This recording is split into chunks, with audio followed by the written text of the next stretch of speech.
Berco's bid to block President Trump speaking in Parliament. Mr. Trump is due to make a state visit to London later this year.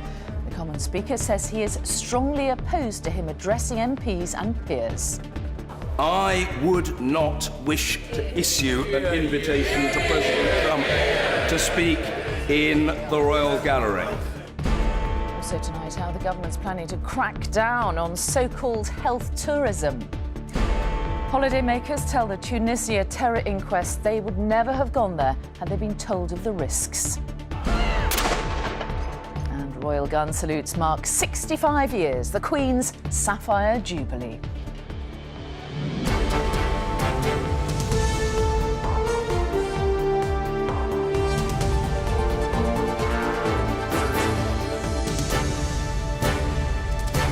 This is the ITV Evening News with Mary Nightingale. Good evening. To loud applause from MPs, the Speaker of the House of Commons today spoke out against President Trump, saying he would block attempts to have him address Parliament. In an extraordinary intervention, John Bercow said MPs' opposition to racism and sexism meant Mr. Trump isn't welcome to speak in Westminster Hall during his planned state visit to the UK. He said Mr. Trump's views were against the values of the House. From Westminster, here's our political correspondent, Carl Dinnan. As the Prime Minister left for the House of Commons this afternoon, she will have had no idea who was about to slam the brakes on her invitation of a state visit for Donald Trump. Mrs May had in fact left the chamber when the Speaker took this question about the possibility of the US President addressing the Houses of Parliament in Westminster Hall. And whether or not there are ways in which those of us who have deep concerns about President Trump's comments could make that known to the responsible authorities. Now, the Speaker has the power to block any invitation to address Parliament in Westminster Hall. So what he said next shocked just about everyone. After the imposition of the migrant ban by President Trump, I am even more strongly opposed to an address by President Trump in Westminster Hall. And the Speaker, who is, remember, politically neutral, didn't stop there.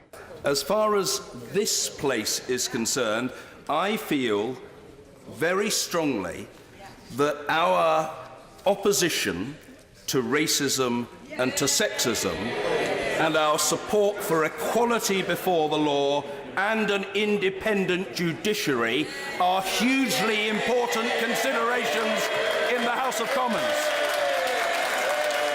Applause is against Commons rules, but opposition MPs couldn't help themselves. Addressing the joint Houses of Parliament in Westminster Hall is a particular honour bestowed on leaders from Nelson Mandela to Aung San Suu Kyi and more recently Barack Obama. But why not Donald Trump? Many people will argue that what you do with someone you don't agree with is allow them to come and tell them what you think of them. Well, that's indeed why I haven't supported a ban on Donald Trump coming to this country. Of course, he is very welcome to come here and have discussions with our government and indeed with MPs, and I would happily go to a meeting with him. The question is whether you honour him. Mrs May's swift invitation for a Donald Trump state visit has already caused her some awkward moments. The Speaker of the Commons has just handed her another one by saying Donald Trump isn't coming here.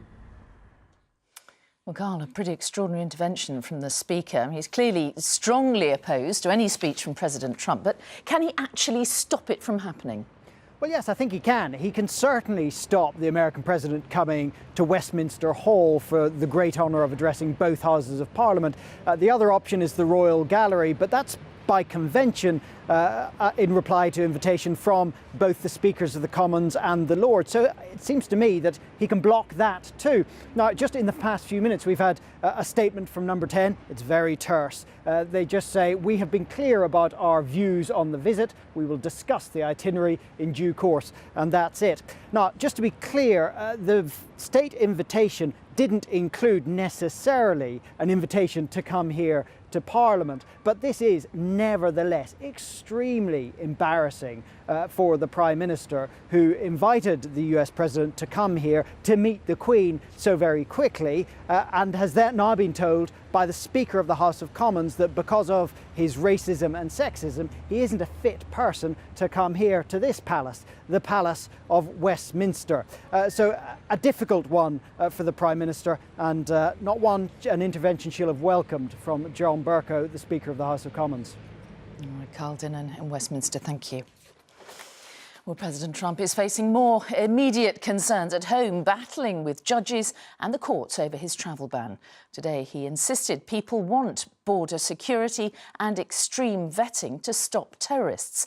Well, some of those affected have been taking advantage of the injunction to finally enter the US, as our Washington correspondent Robert Moore reports. A short time ago, the president arrived at the headquarters of Central Command to receive his first full military briefing on the campaign against the Islamic State. Donald Trump has already made clear he wants to escalate the war against the Islamic extremists and to do so in collaboration with Russia. But it is his highly controversial travel ban that continues to haunt the early days of his presidency. He sat with his family last night at a pre-Super Bowl dinner, but the atmosphere looked anything but cheerful. The court ruling overturns the ban on the entry of refugees and those with visas from 7 predominantly Muslim countries. It has led to scenes of joyful reunions at airports across America. In San Francisco, it meant that 12-year-old Iman Ali, who's from Yemen, was able to join her family in America. Iman's sister was overwhelmed. I was finally happy. The question remains whether a higher court will re-establish the executive order and add to the confusion. Amid rival protests over the weekend, some opposing Trump, but others supporting his ban, the White House is hitting back at the judge and any suggestion the administration has acted illegally. The president has broad powers to keep this country safe and to limit access to people that could come into this country and do us harm. He utilized that power in a very legal, constitutional manner to ensure that we are safe. Our people are safe, our country are safe, our institutions are safe. And it's somewhat sad to see a judge go rogue like this. There is also still outrage, even among Trump allies, over a comment yesterday in which the president appeared to say that America has no greater claim to moral leadership than Russia. Putin's a killer. A lot of killers. We got a lot of killers. Why, you think our country's so innocent? Tonight, there are expected to be further legal developments as 2 branches of the American government, the executive and the judiciary, confront each other over presidential authority and that inflammatory executive order. Robert Moore, ITV News, Washington. Well, here, NHS trusts in England have been told they'll have to charge foreign patients up front unless they can prove they need emergency care. The government says giving hospitals a legal duty to check will save the NHS up to £500 million a year from so-called health tourists who don't pay their bills. But critics warn the plans put more pressure on the already overstretched NHS, as our political correspondent Libby Vina reports. Free at the point of delivery was a founding principle of the NHS, but that's about to change. If you're not a resident and you need treatment, you may also need a credit card. The reason is simple. While the Health Secretary has regularly pledged to clean out so-called health tourists, his actions haven't always matched his words. Is it right that someone can come from overseas, perhaps a tourist coming from America or Japan, and actually pay nothing towards their healthcare? More overseas patients are being charged. In 2013 to 14, the NHS reclaimed £97 million. By last year, that had gone up to £289 million. But of that, £164 million came from a new health surcharge on visa applicants rather than from billing patients. And it's still well below the £500 million target set by ministers for next year. But how much difference will upfront charges actually make? At Colchester Hospital, they say they might help, but only at the margins. During the course of 2015-16, there was about £108,000 of billing associated with overseas patients, and of that we've got about 15% of that still outstanding, it's about £17,000. Patients had mixed feelings about the crackdown. Us citizens, we've paid into the system for all our lives. You know, people shouldn't just be able to fly in, use it for free and fly back out again. You're not going to say to somebody, you know, just lay there and die, are you? You don't do that. We're all human beings at the end of the day. It's not clear how much money the new system will raise. Labour say it's a distraction from the real funding crisis facing the NHS. But it will mark a change in culture, whereby some patients in future will be asked not just about their symptoms, but also their finances. Libby Vina, ITV News at the Department of Health. A teenager has admitted killing an American tourist and injuring 5 others in a knife attack in London's Russell Square. Zakaria Bulhan targeted the victims at random in August last year, including mother of 2, Darlene Horton from Florida. Bulhan denied murder but admitted manslaughter by diminished responsibility. The murderer, Stefano Brizzi, who killed a police officer and tried to dissolve his body in acid, has died in prison. The body of the Italian national was discovered in his cell in Belmarsh prison yesterday. The Bishop of Guildford says he was a victim of abuse carried out by the former barrister John Smythe. Andrew Watson alleges he endured a violent, excruciating and shocking beating at Smythe's home in Winchester. And more than 800 guns have been seized by police in a crackdown on criminals and terrorists gaining access to illegal firearms. Among the recovered items were machine guns and assault rifles. Nearly 300 people have been arrested. Now, a British survivor of the terrorist attack in Sousse has told a court she would never have gone there had she been told of the risks. Cheryl Stellery told an inquest into the death of her husband and 29 other Britons that at no stage during the booking process was she warned of any security threat. Neil Connery reports. Cheryl Stollery, here on the left, went to Tunisia on holiday with her husband John and son Matthew. But John never returned, one of the 38 people killed in the Sousse terror attack. John, a former paratrooper, had worked for Nottinghamshire County Council for more than 3 decades, including 16 years dedicated to helping children in care. Cheryl Stollery was asked if during any point booking her holiday she was advised to check the Foreign Office travel advice on Tunisia, which warned of the terrorism threat. She said she was not. I felt confident that if there was anything I needed to know, then that information would be shared with me, she said. 3 months before Sousse, 20 tourists were killed in the Bardo Museum attack in Tunis. The Foreign Office travel advice continued to warn of a high terrorism threat. But how effective was the holiday firm Thompson in making that clear? Survivor Paul Thompson said he and his wife Zoe had raised concerns with the holiday firm following the Bardo attack. He says he was told it was a one-off and that Tunisia was 100% safe. But the travel agent selling the holiday denies that. Neil Connery, ITV News, at the Tunisia inquests. Still to come on the ITV Evening News. 3 youths plead guilty to racially abusing an American Army veteran on a Manchester tram. I love England, I love Manchester, you know, this is my home now, and that view's never going to change. And long to reign over us. The Queen becomes the first ever monarch to celebrate a sapphire jubilee. Those stories and more after the break.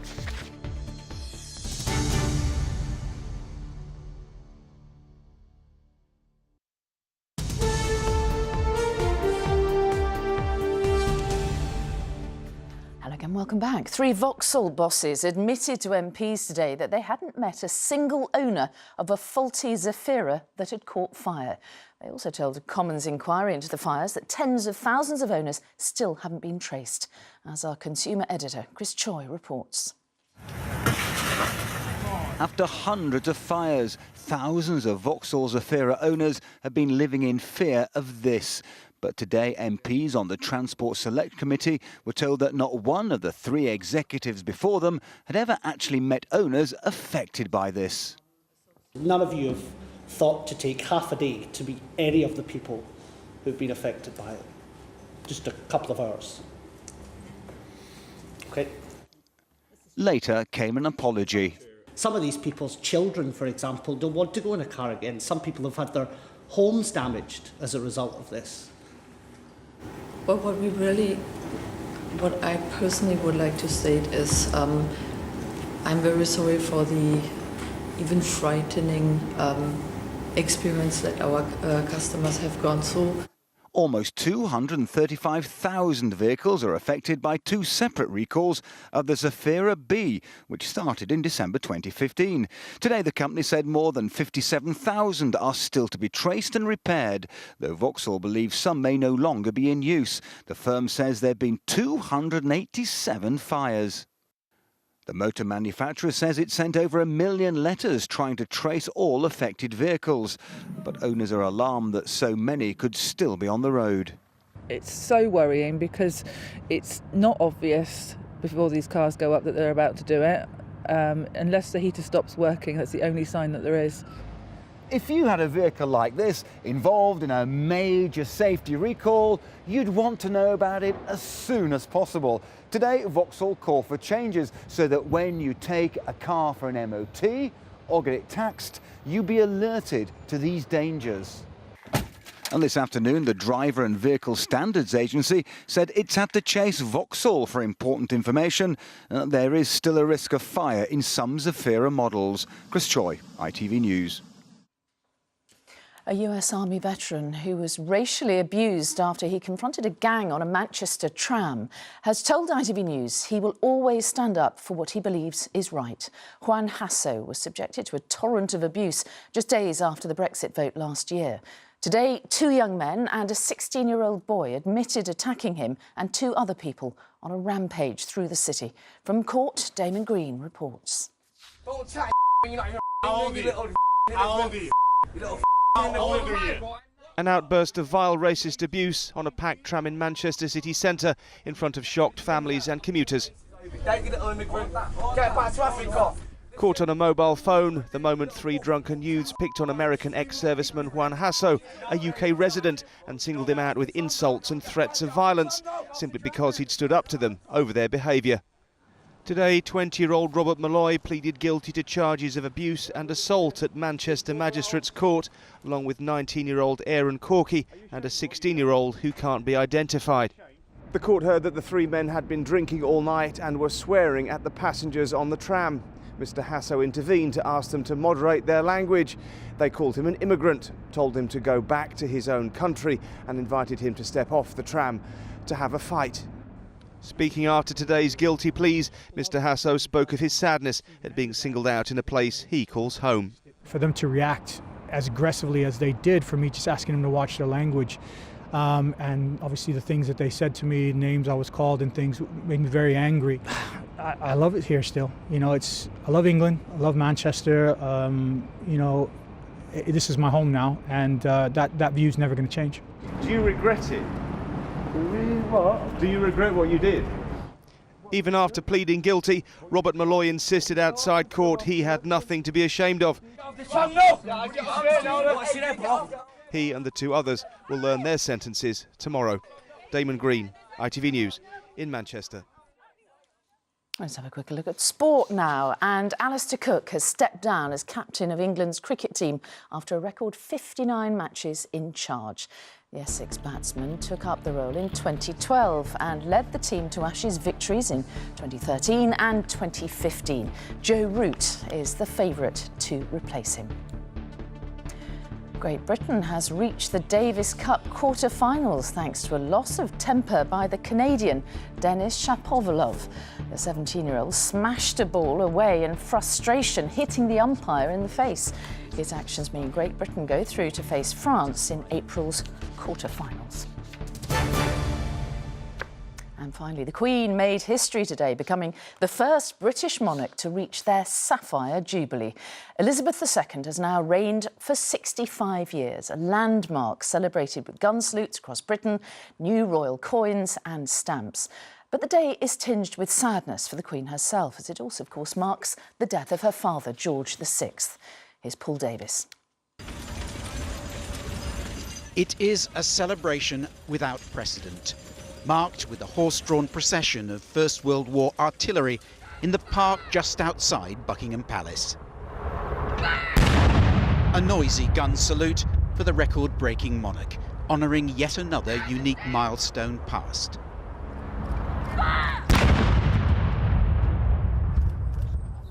The Queen won't have heard it.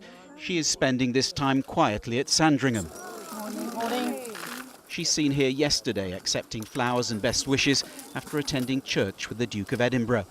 She won't be joining any celebration of the day she became Queen. For her, this day is one to remember her late father. The moment for departure had almost arrived.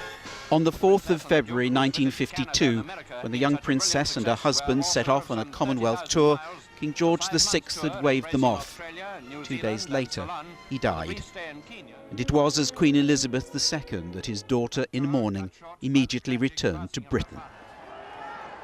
65 years on, her reign has exceeded any in history, and it continues, astonishing those who try to keep up. I've seen her itinerary for the year, and it's pretty packed. You know, she's going to be the Maundy service, she's going to be at the Derby, she's going to be at Royal Ascot, she's going to just do as many way days as she possibly can fit in. To mark the Sapphire anniversary, this David Bailey portrait of the Queen has been reissued. In it, she is wearing her sapphire jewellery. The collection, worn over the years, has huge sentimental value, as it was started with a gift from her father. A new, appropriately coloured stamp will also commemorate her longevity. Unlike the Diamond Jubilee of 2012, there will be no major public events and national celebrations to mark the Sapphire anniversary. The next would be the Platinum Jubilee in 2022. But today is a historic landmark worthy of a special peal of Westminster Abbey's bells. And the traditional salute that marks the most important occasions in the life of this nation and its remarkable monarch. Paul Davis, ITV News. And that is all for now. Tom Bradby will be here with news at 10, but from me and all the team, have a great evening. Bye-bye.